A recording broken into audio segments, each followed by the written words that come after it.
What is up, everybody? We are taking a break from the Tacoma content today, and we are talking about the Corolla Cross Hybrid. And as always, make sure you like and subscribe. Any interaction with the video helps me out a whole bunch, so make sure you drop any comments or suggestions for future content or anything in the comment section. Let's get into the video.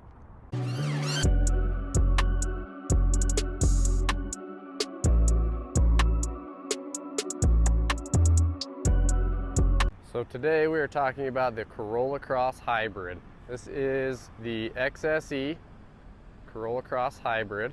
We'll walk around it, we'll do a test drive, we'll talk about all the features and everything on this, and I'm going to give you kind of my take on it and what I think about it.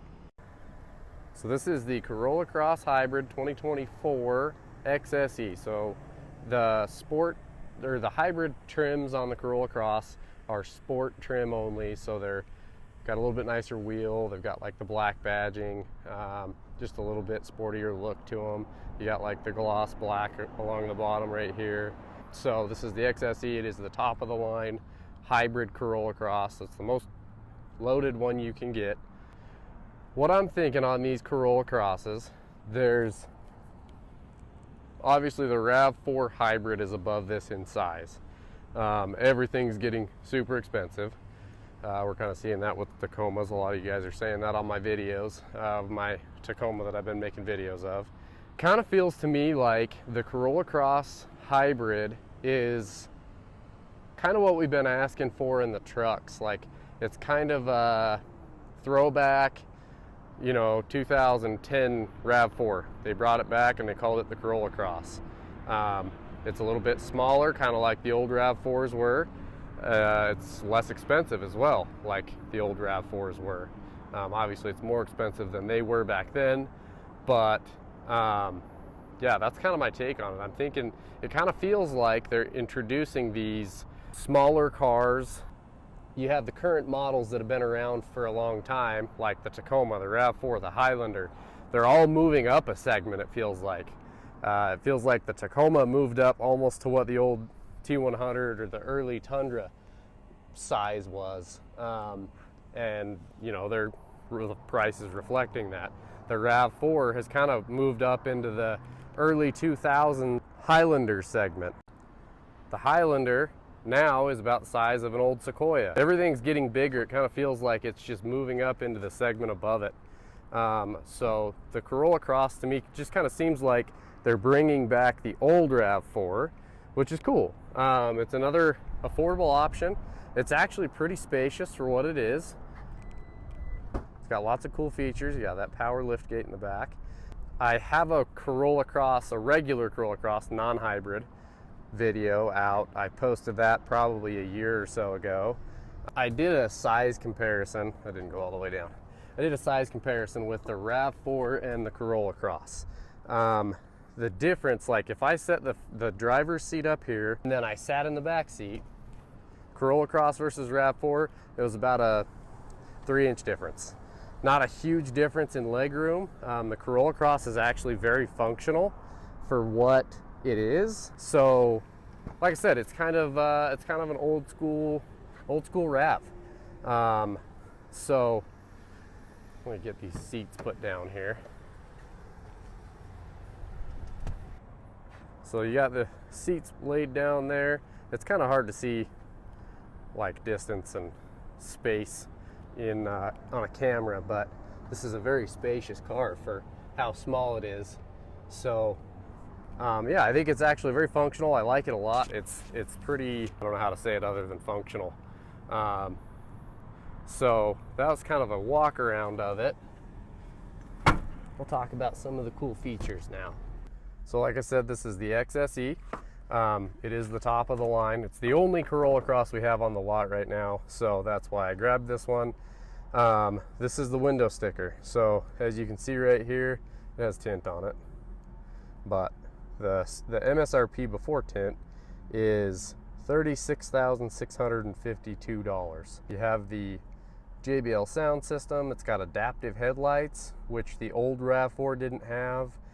With the auto leveling, which is really cool. You have the sunroof, power lift gate, which the old RAV did. This has pretty much everything that the old RAV had, like an old RAV4 Limited, then some, with like the adaptive headlights, the adaptive cruise and all that stuff is more updated in this new model. This has the Toyota Safety Sense, so you have adaptive cruise, forward collision assist, lane departure alert, automatic high beams. So you have all kinds of cool features in this car, like the safety and everything that's standard on everything anymore. But like a RAV4 Limited in 2018 would come with like this Softex type interior. It didn't have like this cloth thing. That's kind of the XSE deal. But it would have like a Softex interior, heated seats, touchscreen, you know, sunroof, blind spot monitors, and a JBL sound system. And like it was pretty much equipped just like this. The sticker on it was also pretty similar to this. I think when I started at Toyota in 2019, we had some 18s left over. I want to say RAV4 Limited in 2018 was like $38,000 or so, where now they're 45, somewhere in there. So that kind of goes back to my point where it feels like they're bringing back the old models, which would be awesome if they would do that with the Tacoma.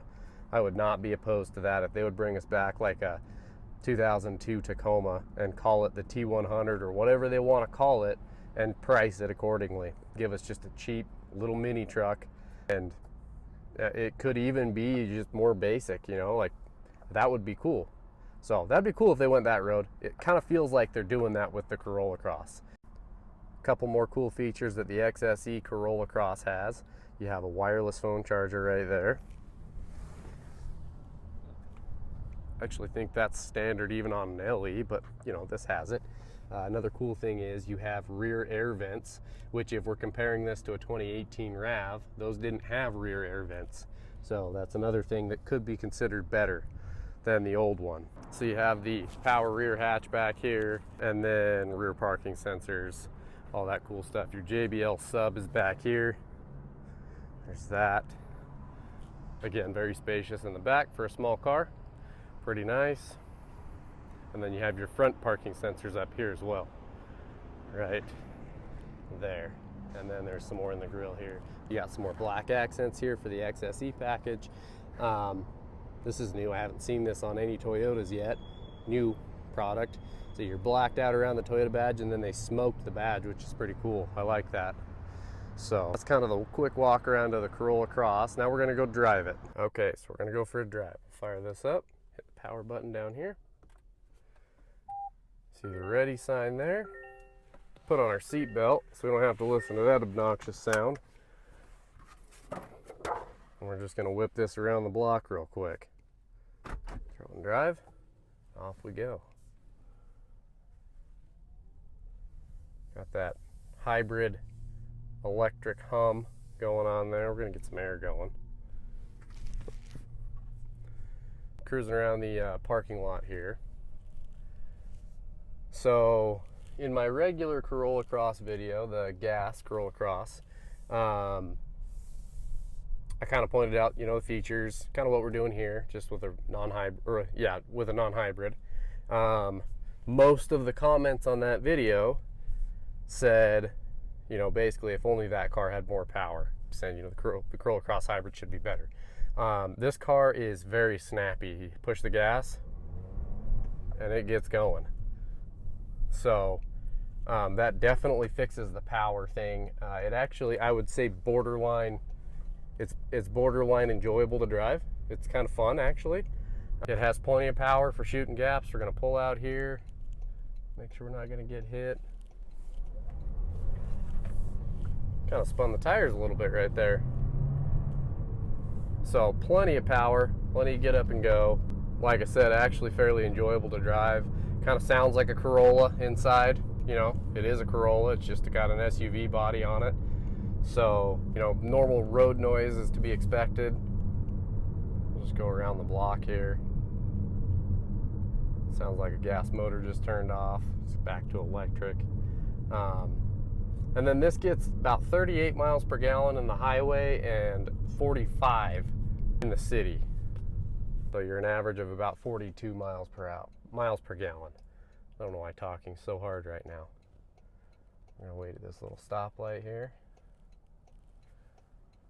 Got that nice digital display there that you can't see because of the reflection.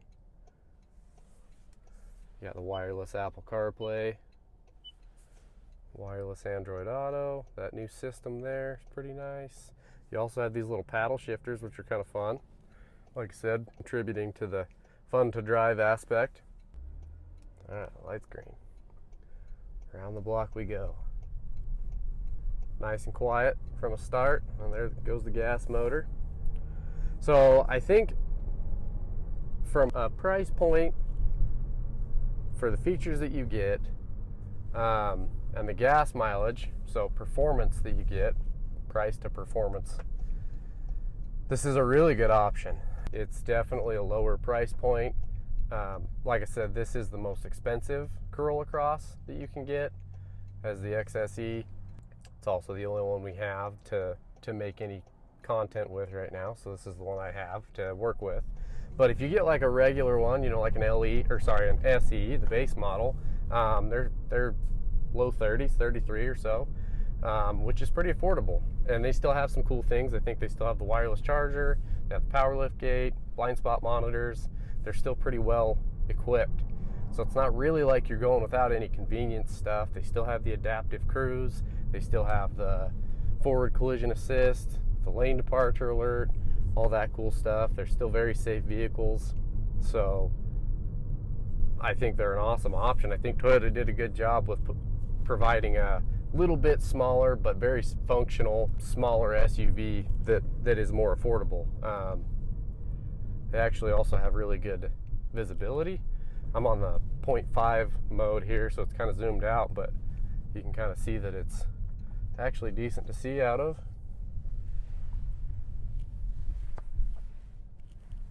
So anyway, that's the test drive on the Corolla Cross. It's got good power, pretty enjoyable to drive, honestly. With that extra power from the hybrid system, it's pretty decent. So, and you get awesome fuel mileage. So anyway, that is our walk around and test drive of the Corolla Cross Hybrid. Let me know what you guys think. Drop any comments or questions or anything in the comments section. Make sure you like and subscribe, and we'll catch you on the next one.